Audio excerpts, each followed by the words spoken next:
Agora, pessoal, eu quero falar de uma outra situação também que gera bastante discussão, que é aquela reunião entre os três poderes sobre as emendas impositivas. O ministro do Supremo Tribunal Federal, Flávio Dino, falou sobre o acordo que foi fechado, porque foi ele quem fez a determinação num primeiro momento, que depois teve a chancela do plenário, para a suspensão das emendas por conta da falta de transparência. Ô, Janaína, e o ministro afirma que há ainda alguns pontos que precisam ser discutidos, né? Enquanto isso, a suspensão se mantém. Conta tudo aí pra gente. Bem-vinda.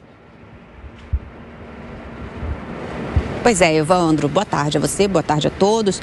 Olha só, o ministro, ele explicou ali os próximos passos processuais, né? Então, está primeiro posto esse primeiro prazo aí de 10 dias para que executivo e legislativo criem aí, estabeleçam novos critérios para execução de emendas parlamentares. Depois disso, ele explicou aí, por parte do Supremo, acontece o que é de praxe, né? Que é de dar vistas à Advocacia Geral da União e à Procuradoria Geral da União, Geral da República, e aí depois disso, segundo ele, esse caso ele pode ir a plenário.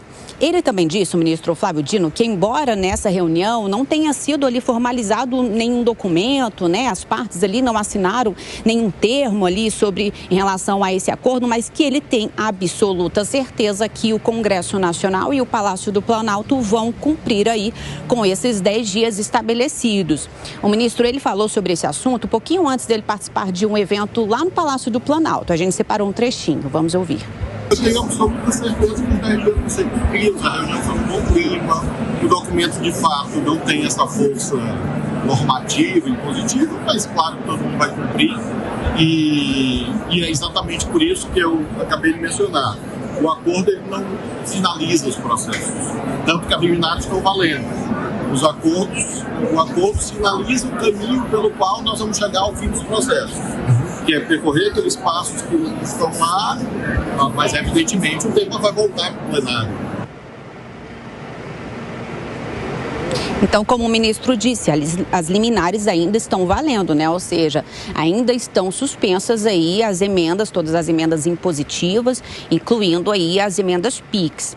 Agora, o ministro, ele também lembrou que ainda hoje vai ser divulgado, porque hoje é o último prazo aí para divulgação de um relatório daquela comissão técnica que foi criada por determinação do ministro Flávio Dino, entre a Controladoria Geral da União, o Tribunal de Contas da União e também todos os tribunais de contas aí dos estados, para mapear as emendas de relator. As emendas RP9, que foram aquelas que deram origem ao orçamento secreto, né? Que foi considerado uma prática aí, considerada inconstitucional aqui pelo Supremo Tribunal Federal. E também mapear os dados das chamadas RP8, que são as emendas de comissão, que há suspeitas de que por meio delas, essa prática do orçamento continua sendo praticado. Esse grupo também, essa comissão técnica, é formada por integrantes do Ministério do Planejamento e também da Secretaria de Relações Institucionais da Presidência da República, que faz todo esse relacionamento entre o Palácio do Planalto e o Congresso e que autoriza o pagamento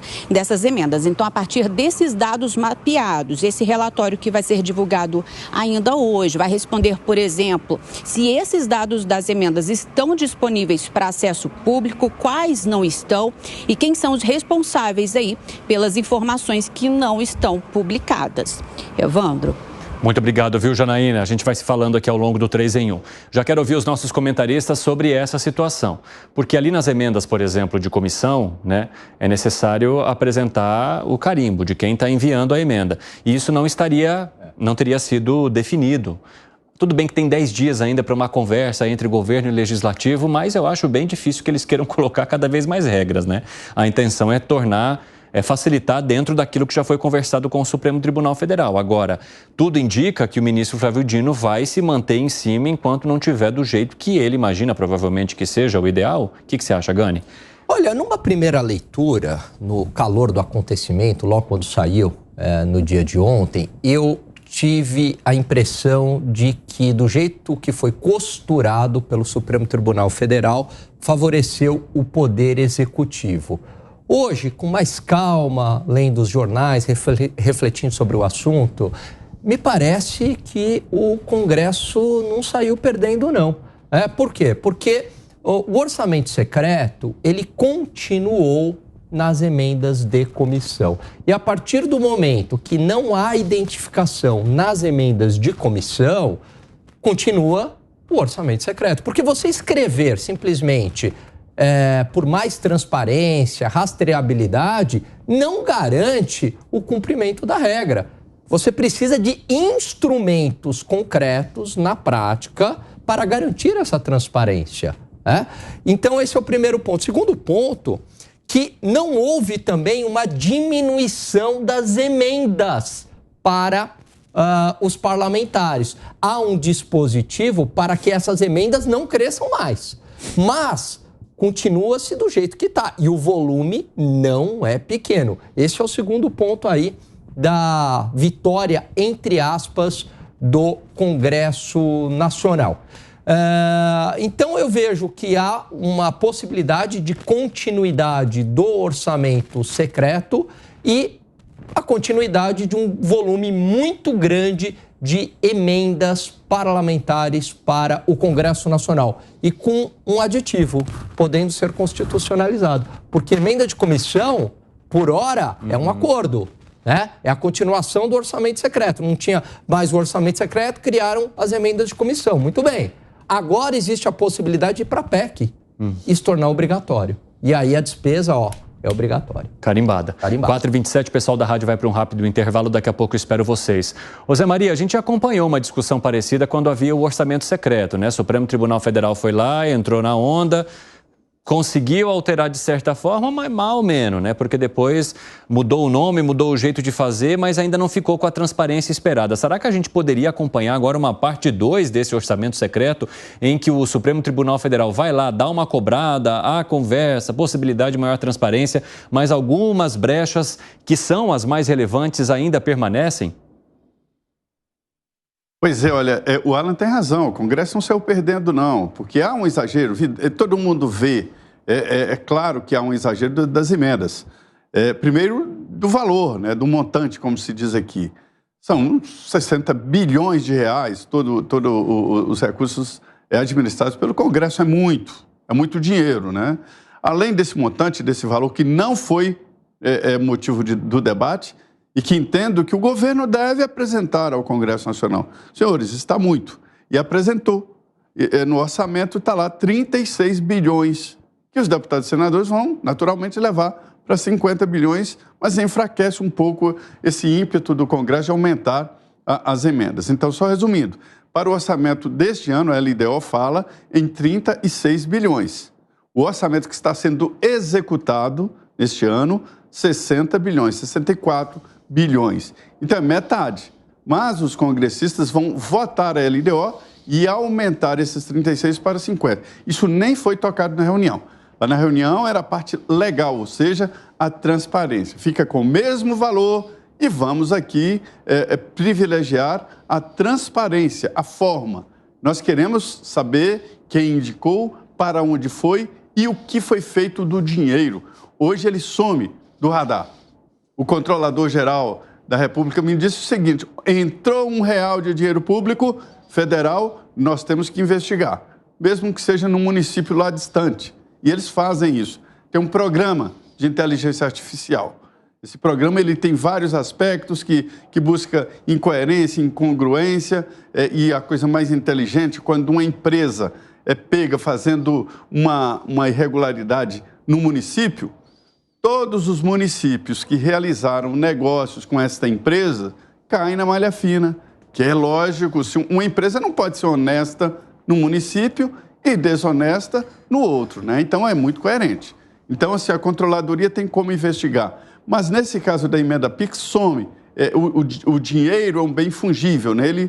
Ele pode ser substituído por outro, então ele se confunde. É a mesma coisa de você jogar um copo de água numa caixa de água e depois buscar aquela água. Não, você busca outro copo de água, mas aquela água que você jogou, não. É o caso do dinheiro. Então, a dificuldade é de entender para onde vai o dinheiro. Olha que artimanha que os deputados e senadores, a gente tem que admitir que eles são muito inteligentes, né? Olha o que eles arrumaram, que coisa que eles arrumaram para proteger as emendas. Então, assim, no montante não foi discutido. Agora, a novidade que eu trago aqui é que há resistências no Congresso quanto a esse acordo. Ele não foi fechado pelos partidos, foi fechado pelos presidentes da Câmara e Senado.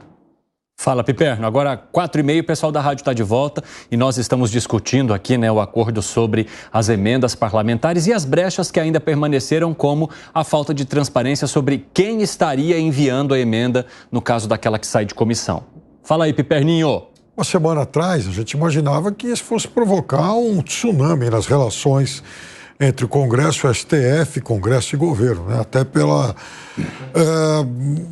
suspeita de que as digitais do governo estivessem, então, nessa ação do STF.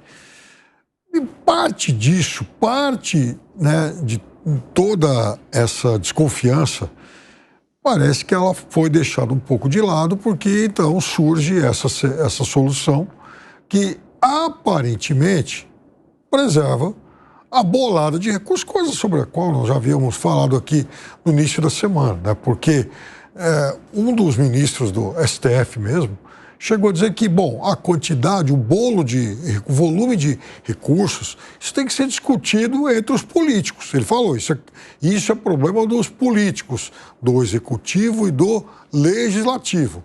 Ponderação na qual ele estava muito correto. Não é problema do STF dizer, olha, vocês têm o direito de indicar 10 e não 12. Não se trata disso.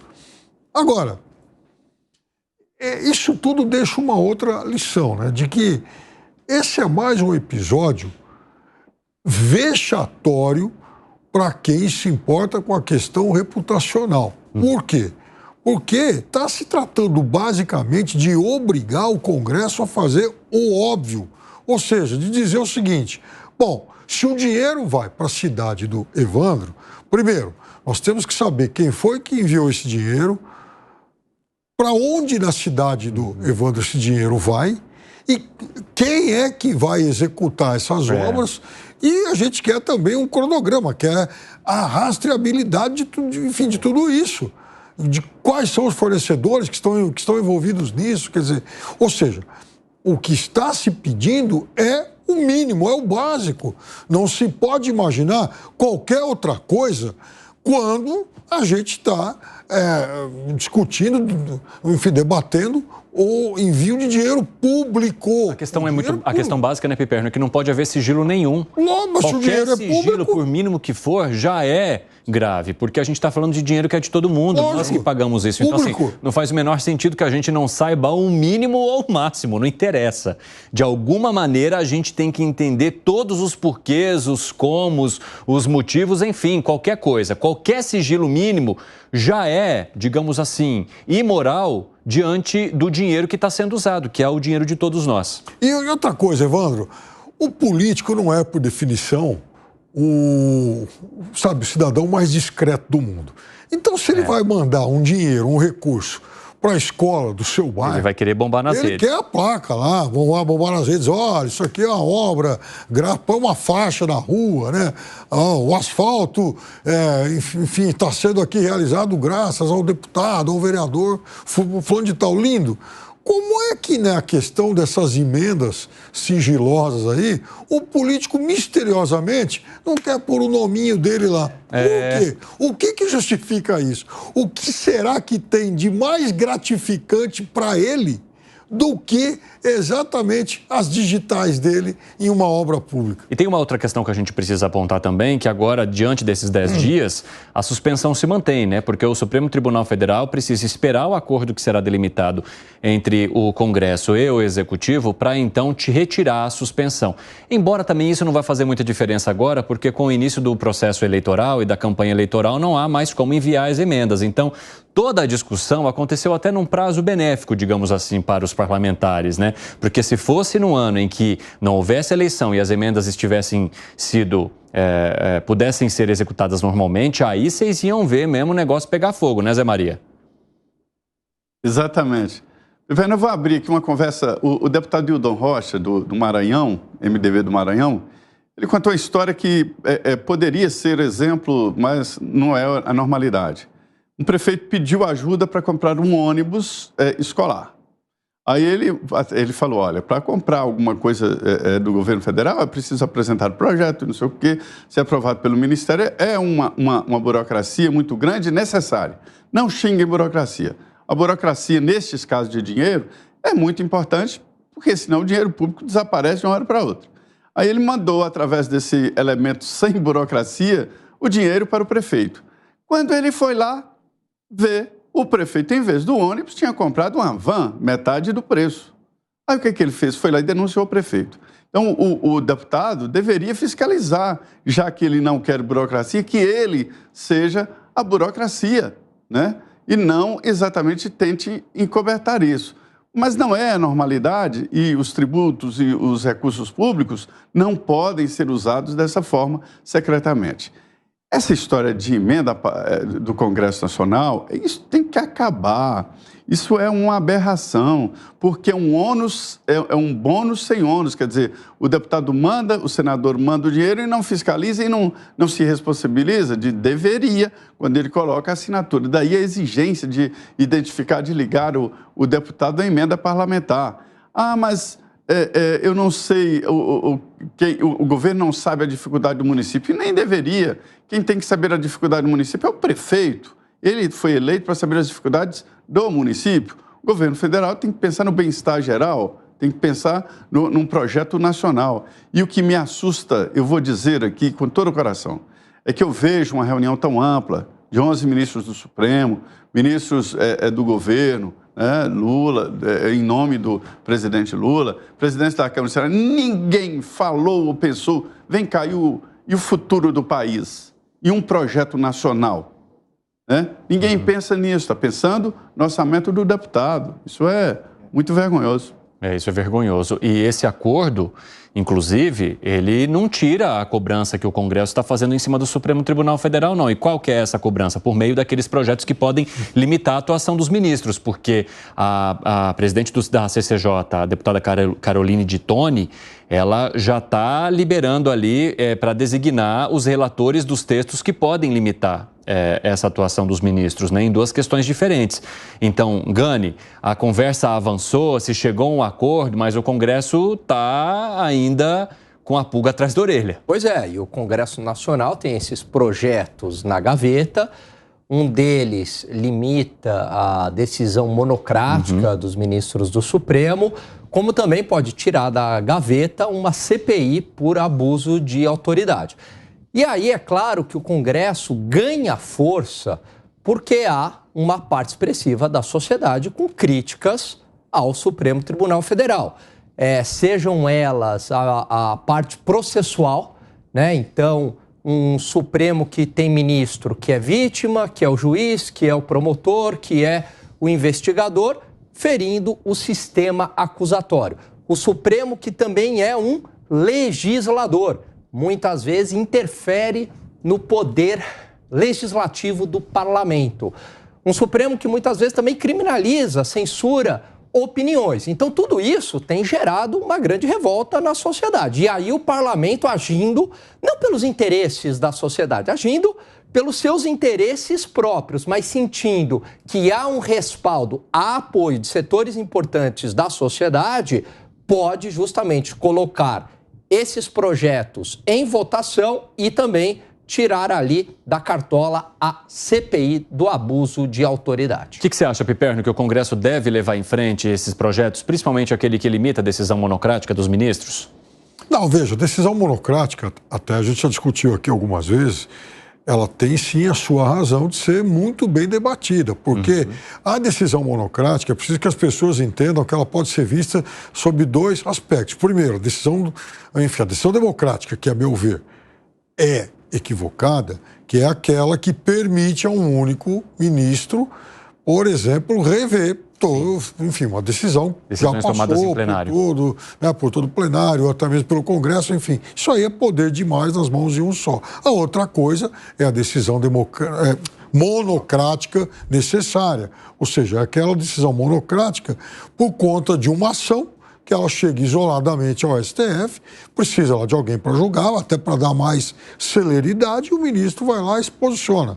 Uso sempre aqui o exemplo absurdo, absolutamente idiota, mas que no Brasil se produz esse tipo de coisa, da famigerada taça das bolinhas. Um assunto afeito ao futebol, mas que chegou ao STF. Então você não vai mobilizar todo o pleno do STF para resolver com quem fica a taxa das bolinhas. Então é óbvio que aquilo tem que ser definido por uma decisão monocrática. Até aí, perfeito. Só que nesse pacote entra um monte de, enfim, de abuticabas. Por exemplo, há uma PL aí que prevê que daria ao Congresso poderes, inclusive, de revisar decisões do STF. Isso é um absurdo, né? Então, veja, é preciso que a gente discuta com muita calma, sensatez e lucidez o que é que vale a pena, sim, entrar nesse pacote de, decisões que podem mexer lá com a rotina do judiciário.